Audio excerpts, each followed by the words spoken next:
Donc, on va commencer la session par les problèmes d'anxiété périopératoire, et c'est le docteur Nada Bourdin qui va nous parler de les particularités pédiatriques concernant ce problème d'anxiété. C'est à toi, Nada. Alors, merci beaucoup, Souel, pour cette invitation et bonjour à tous. Alors, c'est pas les bonnes diapos, mais bon, pour parler de l'anxiété préopératoire de l'enfant, ce qui est important de comprendre, de bien comprendre, c'est tout d'abord pourquoi est-ce qu'il faut traiter cette anxiété. Et ensuite, on verra de quels moyens on dispose et comment on peut la traiter.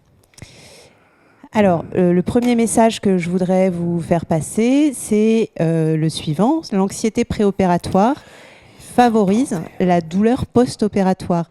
Et on le voit très très bien sur cette étude qui était réalisée sur à peu près 250 enfants, tous opérés d'amygdale et végétation. Et on voit très bien que les scores de douleur post-opératoire à J1 et au moins J2 étaient plus élevés chez les enfants dont l'anxiété préopératoire était plus importante. Donc c'est un message important. Plus on est anxieux en préopératoire et plus la douleur post-opératoire sera importante. Deuxième message, tout aussi important, l'anxiété préopératoire, elle favorise l'agitation au réveil. Ça, c'est encore une étude très intéressante, quoique un tout petit peu plus compliquée dans sa conception, puisque ça regroupait dans une grosse base de données les résultats de plusieurs études. Il y avait à peu près 800 enfants, mais ils avaient tous en commun d'avoir été opérés en hôpital de jour, de ne pas avoir été prémédiqués et d'avoir été endormis aux halogénés.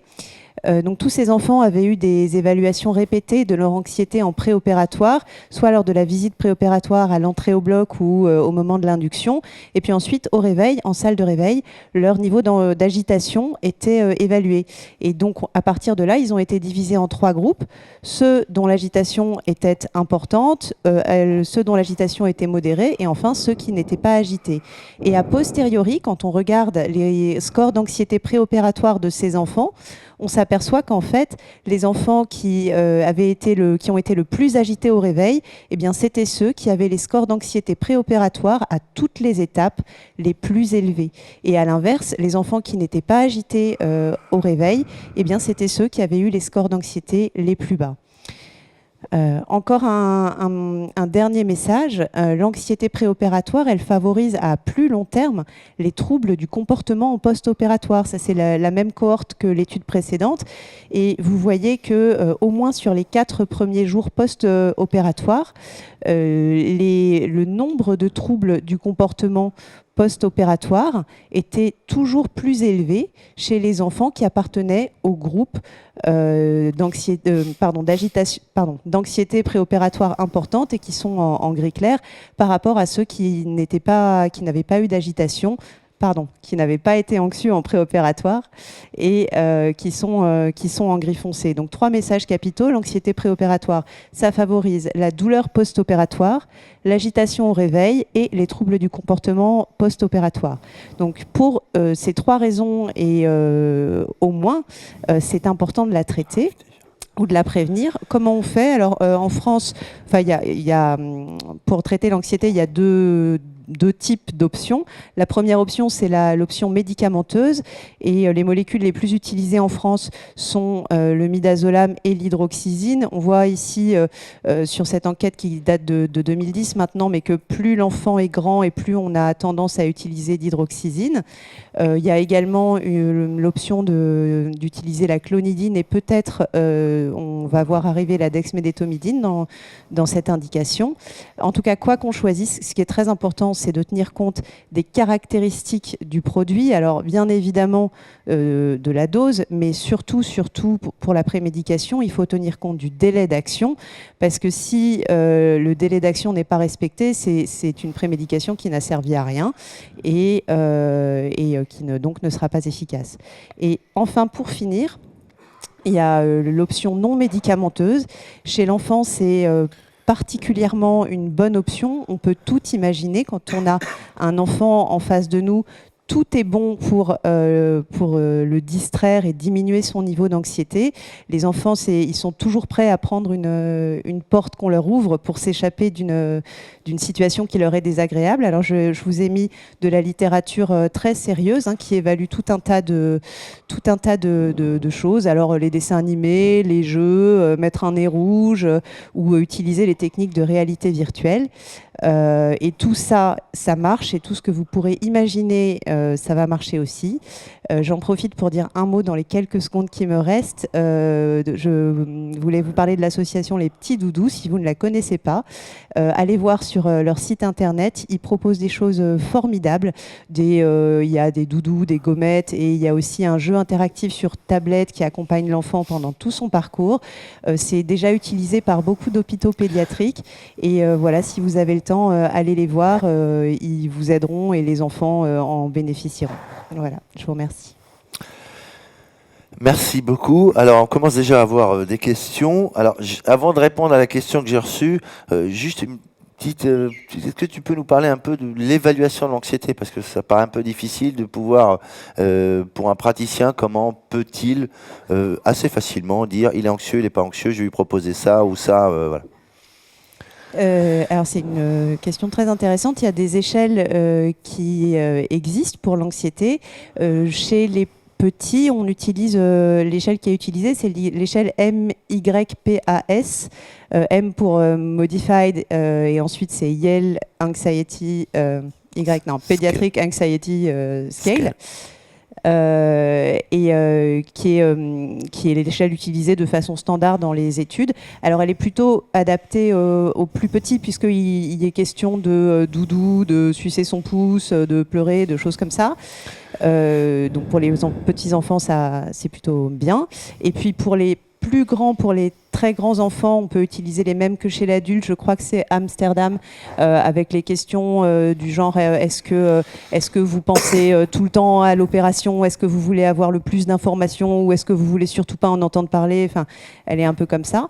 Et c'est vrai que la tranche d'âge intermédiaire de la pédiatrie est un petit peu moins bien couverte peut-être par les échelles, mais le truc qu'il ne faut pas oublier, c'est que c'est très tout ça, l'anxiété, la relation, c'est très quelque chose qui est très qui est très dans l'humain. Quand on a un enfant en face de soi, il y a aussi sa propre perception au-delà des échelles et des études, qui fait qu'on se rend bien compte si un enfant est anxieux ou pas.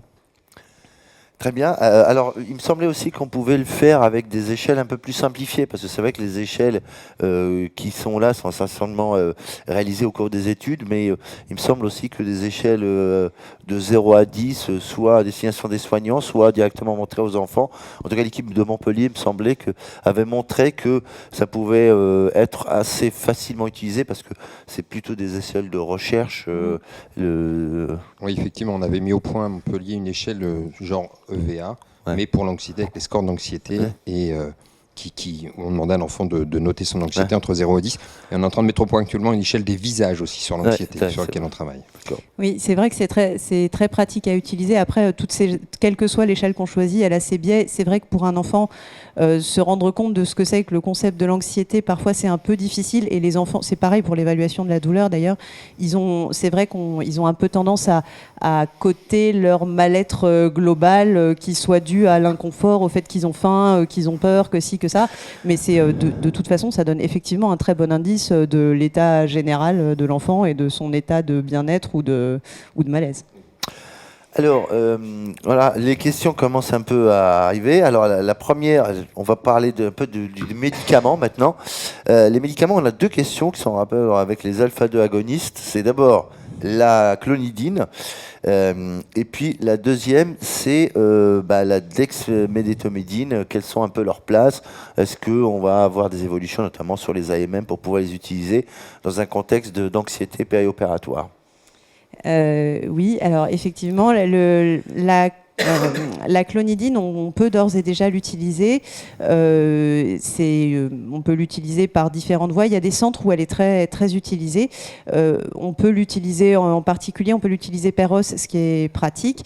Mais le seul problème avec la clonidine Peros, c'est c'est un problème organisationnel. Son pic d'action, c'est 90 minutes à peu près après la prise orale. Et c'est vrai que c'est un peu compliqué d'arriver à bien viser le bon créneau pour tomber pile, pour que ce soit efficace au moment où on en a besoin. Mais dans les centres où c'est devenu une routine, ils arrivent à s'organiser.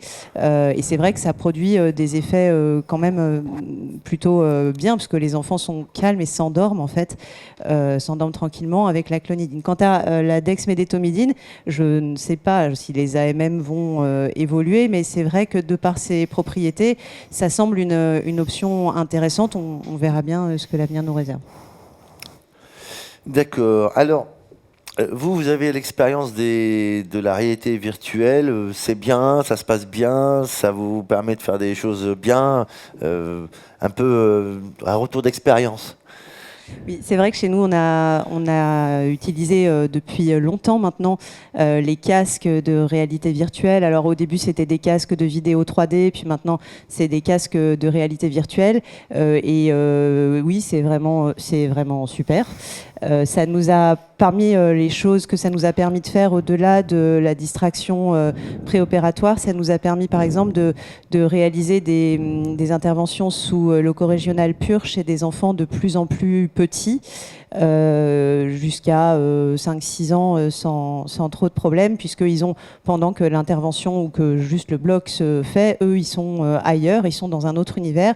Et ce qui est formidable avec, alors là c'est la réalité virtuelle, mais ça peut être n'importe quelle autre technique, c'est que ça transforme complètement l'expérience que vit l'enfant quand il vient de se faire opérer. C'est vrai qu'on passe d'une vision où on se dit que l'enfant qu'on nous confie va devoir traverser une expérience pénible et qu'on va essayer de limiter les choses désagréables et de faire du damage control, à une expérience qui devient carrément une expérience positive pour l'enfant. Et pour un certain nombre d'entre eux, quand on leur demande devant les parents d'ailleurs, alors comment ça s'est passé, ils répondent c'était super. Et ça c'est vraiment un truc que je pense pas que les méthodes médicamenteuses nous apporteront un jour. Dans le petit moment qui nous reste pour le sujet, moi j'avais une question, mais les parents, voilà, c'est... Oui, les parents. Alors, les parents, c'est un sujet dont on peut débattre sans fin. Alors, c'est sûr que si on regarde les parents en soi, sans autre, juste les parents. Je pense pas que les parents présents à l'induction, parce que je pense que c'est la question, je pense pas que ça sorte juste les parents, que ça améliore les choses, puisque c'est pas quelque chose qui est facilement généralisable. Des parents avec un comportement adapté et un enfant qui sera en demande d'avoir ses parents, si on arrive à combiner ça, c'est sûrement très bien, mais discriminer quels parents, quels enfants, c'est déjà pas très facile, parce que on sait tous que certains parents ont des comportements qui ne font que finalement augmenter le niveau d'anxiété de leur enfant. Et puis aussi, ça nécessite des contraintes organisationnelles qu'il faut aussi, que les structures peuvent ou ne peuvent pas mettre en place, que les parents, il faut les accompagner dans le bloc, les faire sortir du bloc, le tout sans passer devant des salles d'opération où ils peuvent voir des choses traumatisantes pour eux. Donc dans l'absolu, c'est vrai que ce serait bien, sans doute, si tous les parents correspondaient à ce profil, mais de façon systématique et généralisable, on peut pas encore le préconiser, quoi. La question était tournée plutôt dans le rôle des parents, en tout cas l'effet des parents sur l'anxiété de l'enfant, puisqu'on a montré que il y avait quand même les enfants, c'est des buvards, hein. Donc vous mettez un enfant qui finalement ne comprend pas un peu ce qui lui arrive avec en face des parents qui sont un peu anxieux, il devient anxieux, et inversement. Alors peut-être aussi avoir des petits mots, il y a des moments rassurants les parents, et notamment demander peut-être même aux chirurgiens de participer un peu à la prévention de l'anxiété. Je pense que c'est quelque chose d'important, hein.